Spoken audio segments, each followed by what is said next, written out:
It's 4th down and goal on the goal line. Jack's team is down by 6 points, and they need a touchdown here to win it. Jack gets the ball and runs right into the pile head first.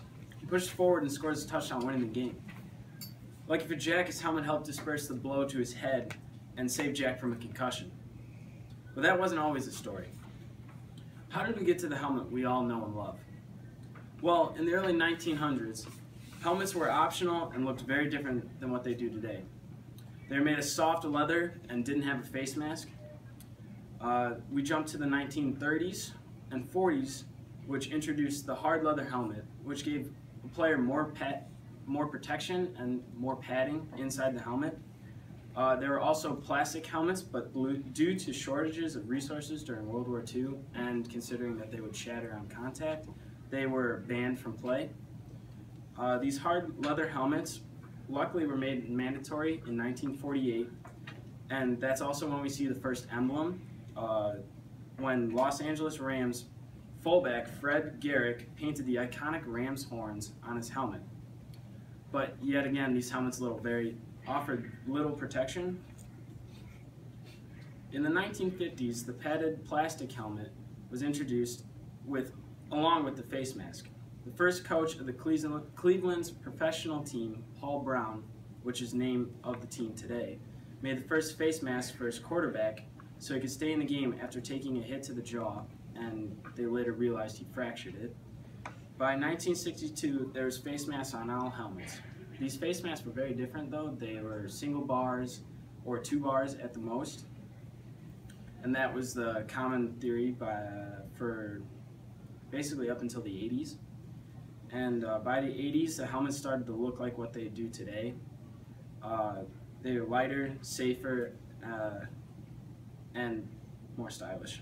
The helmet I brought today is brought in by a company called SG Helmets, and it's named the S and G stand for the 2 inventors on the helmet. And this isn't your regular helmet. It's taken off of a concept of a race car helmet, actually. But with race car helmets, the inside is foam, like here, but it's not as durable. It's used for a one and done, whereas this one is more durable, so you can use it for multiple seasons. And unlike most helmets you see, which are Rydell, which help disperse the impact, which makes the air bladder heavier and harder to work with, the foam absorbs the impact. And since it's made with foam, it is actually lighter. Like, Joe, how heavy was your helmet this year, you think? A lot heavier than that. They're about, regular helmets about, the new helmet that Rydell just came out with, you'll see with the weird hexagon on it, weighs about 12 pounds. This one weighs only 2. So that is to put in consideration, especially for high school kids who don't have like strong necks most of the time. You're not really working out your neck like most professional and college athletes are.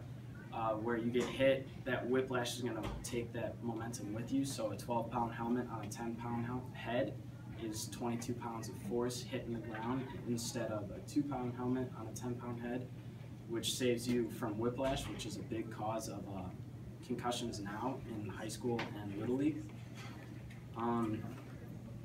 So the next time you see a helmet, think about how far they've come in just over 100 years, and maybe take time to appreciate the American ingenuity that they've been the result of.